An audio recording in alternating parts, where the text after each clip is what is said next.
just don't know. People see me, but they just don't know. Come on, baby, let the good time roll.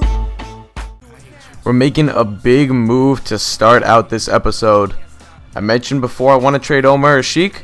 We're going to throw in Aaron Brooks, Terrence Jones, and the second round pick we got for Omri Caspi. And we're going to be picking up David Lee. Now I'll talk about that move in just a moment. We're also going to sign Troy Murphy for some extra center depth. This way Marcus Camby isn't our only backup center.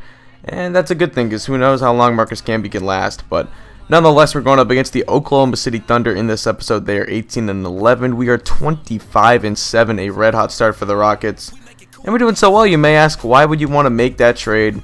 Well, I've been experimenting the last few ball games with trying out different guys at the power forward position. Now, this is because Omar Ashik and Dwight Howard really, I don't think are going to play that well together in real life, just because of the lack of spacing you're going to have on the floor when they're both out together. Now, you have two great defensive bigs, two poor free throw shooters. I really don't think you want two of the same type of player out there, so I'm going to kind of swap him along with a very disgruntled Aaron Brooks, who is losing playing time, to Patrick Beverly and Isaiah Cannon, as well as Terrence Jones, one of the fours that we had experimented with, specifically him and Donatas Motiejunas, have been guys getting a couple starts at power forward in recent games, just to see if we could stretch the floor with them. We're also going to throw in that second round pick and pick up David Lee. Now, why do I want David Lee, and why do I think this trade makes sense for both sides? Well, David Lee is a really, really good 18 to 20 foot jump shooter. He can play in the high post, low post. He's a very great, very, very great offensive player. He's an awful, awful defender. But Dwight Howard can hopefully make up for that. Dwight Howard's never really been paired with a better defensive big than he was. Obviously, he's been one of the best defensive bigs in the league. And I don't think he needs to be paired with a good defensive big to have a successful top 10 defense. So I picked up David Lee. I think that his defensive shortcomings will be more than made up for by Dwight Howard. And I think that he's going to add another extra weapon on offense for us. He's going to space the floor a little bit more. Like I said, a great all-around offensive player. Can kind of do it all. He's even added a three-point shot to his arsenal this year in real life. That was not reflected on the initial roster, so we won't be able to take advantage of that. But that's all right. Now, why does this trade make sense for the Warriors, you may ask? Well, as we all saw in the playoffs last year, they excelled after David Lee went down with the torn hip flexor.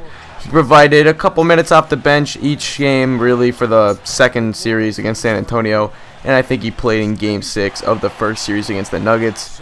But for the most part, they were without him, and they did very well running a small ball lineup with Harrison Barnes at the 4. And this year, many people in Golden State are calling for David Lee's trade.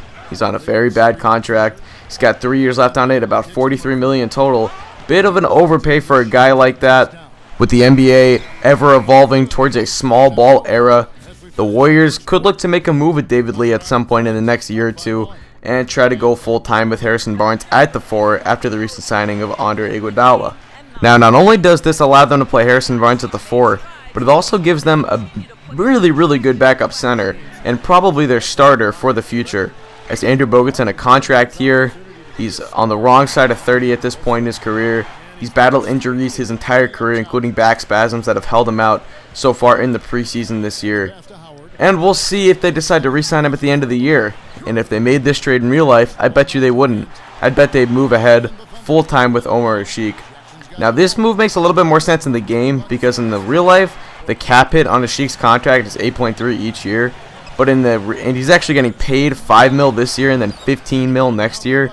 And in the game actually takes the $5 million, $15 million route. They don't reflect based off of the cap hits. So this makes a little bit more sense to even out the salaries in the game than it does in real life. But nonetheless, I think it's a very good trade for both sides. This makes Andrew Bogut very expendable. They can also flip him mid-year potentially to another contender for possibly a backup 4. And they just have the luxury of having Omar Ashik there to be their center for the future. So I think it's a great trade for both sides. Like I said, we get that high post big man, that face-up big man.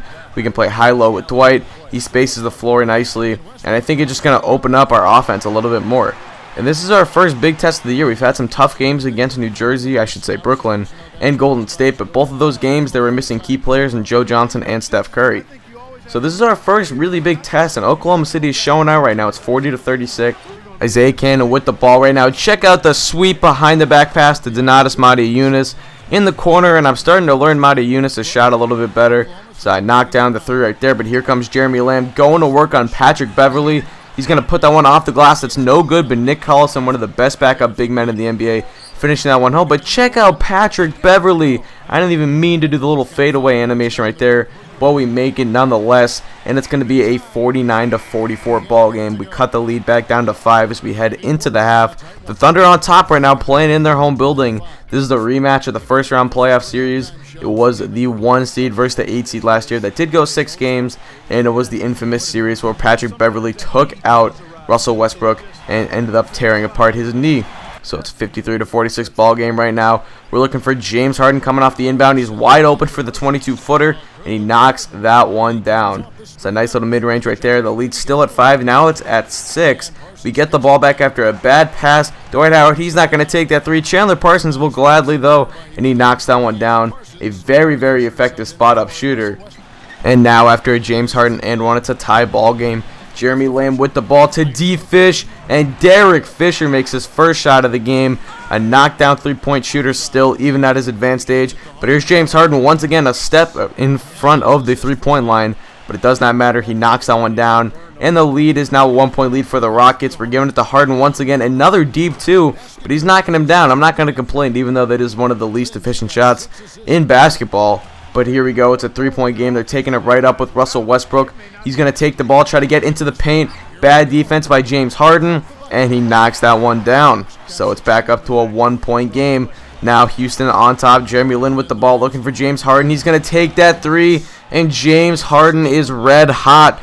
Check him out celebrating right there. He is on fire. We get the rebound with donuts right there. Patrick Beverly on the break, giving it to James Harden. Another really deep 2, but it does not matter. It's a 6-point game, and that's going to be your score as we head into the 4th and final quarter of this ball game. Houston on top, 71-65. Now here we go at the beginning of the 4th quarter. Patrick Beverly bringing the ball up. No one yet to score so far. Donuts, though, with the long 2. He knocks that one down. He's got 5 points on the evening. And it was very nice to see him start to knock down his outside jumper. Here we go, though. Russell Westbrook getting into the paint on Patrick Beverly. That's a bit of a rivalry of sorts we're going to have to look out for in potential future meetings, but he knocks that one down off the glass. Here's D-Fish giving that one down low to Serge Ibaka, out to Jeremy Lamb, and Jeremy Lamb was looking nice this game. He hits another outside shot right there, and it's down to a 4-point lead. Here comes Jeremy Lamb giving that one to Kevin Durant. Durant trying to get by Jeremy Lin, spins around, pulls up from 18 feet, and rattles that one home. So it's a 2-point game. James Harden with the ball, giving that one to Chandler Parsons. Parsons back to James Harden. Great ball movement. Harden slams that one down with the right. Let's take a look at the Nike replay right here. He's going to get up about 28-6 right there on the vert. Not too bad for a standing dunk. James Harden very athletic, and he's showing it off right there. Greg Smith on the rebound. I got a lot of good minutes out of Greg Smith today, which makes me feel a lot better about trading away Omer Ashik. Smith is going to get extended minutes now, but he ended up with like 6 rebounds for us in limited playing time. Very excited to see that out of him. Kevin Durant was contained for most of the game, but he gets open right there. It's a 3-pointer, and the lead's down to 3. Oklahoma City's not going away. D-Fish with the ball to Jeremy Lamb. Long 2, it's good. Bad defense right there. That was sagging off by our defender, but Patrick Beverly with the ball. Looking for Isaiah Cannon for 3, and Isaiah Cannon with the knockdown 3. A huge shot. It's a 4-point lead, and we got the starters back in here with the 4-point game. Dwight giving that one to Parsons, who somehow gets that over the shot blocker. Serge Ibaka finishes that one. A huge clutch layup by the third-year man out of Florida, and then David Lee finishing this game off with an and one. He was very impressive in his Houston Rockets debut, and we're going to end up taking this ball game by a final score of 96-89. So I think I'm going to bump up the quarters next episode. Y'all told me to go to 12. I didn't do it for this episode, but I'm definitely going to do it for the next one. This was a very offensive game, and the score was only in the mid and low 90s. So, going to be bumping up next game. We'll probably go 11 or 12. Not really too sure yet, but nonetheless, that's pretty much going to wrap up this video. We got the player of the game highlights coming up, as well as the box score, as I'm starting to remember to put that in every video. But here we go. James Harden is your player of the game. Check out these highlights. He was magnificent. Really had his outside shot going. We haven't seen that too much in the video so far this season, but he got it going today, and that's a good sign for the future. We're going to need him to be a top scorer in the NBA if we want to take us to the title this year. But you can see him doing it all right there. James Harden getting hype, getting into the lane, finishing over Reggie Jackson. Here he goes, making a nice pass to David Lee. James Harden's a very good passer, especially with that left hand. Giving that one off to Chandler Parsons right there. Here's a couple nice outside jumpers. You can see it on the screen for yourself. I don't need to commentate it, but great overall win. We beat one of the best teams in the Western Conference. We are 26-7. It's been a fantastic start for the team so far. I was glad to see Troy Murphy log some minutes as well. He didn't get any shots, I don't believe, but nonetheless, you can take a look at the box score right there. We held him to 46%. Not too shabby. James Harden finishes with 34. David Lee was 16-5. A nice start, 7-9 shooting. That was a big thing. Parsons contributed 10. Donuts had 5 points. That was nice to see. Greg Smith, there you see 4.6 rebounds in just 13 minutes. Dwight Howard, not a very good game. He didn't take a lot of shots. He really didn't play too much either. Only 20 minutes. That was a bit concerning. We'll monitor that in the future. Francisco Garcia was 0-4. That was rough to see. But look at that. Durant only had 14 points. Only took 8 shots. That was great defense by Chandler Parsons. Hasheem Thabeet was starting for them because I guess Kendrick Perkins was hurt. D-Fish, 1 of 8. That was a great defensive matchup for us. And that's pretty much going to wrap up this video. Thank you guys for watching. Hope you did enjoy. And as well as I'm out. Peace.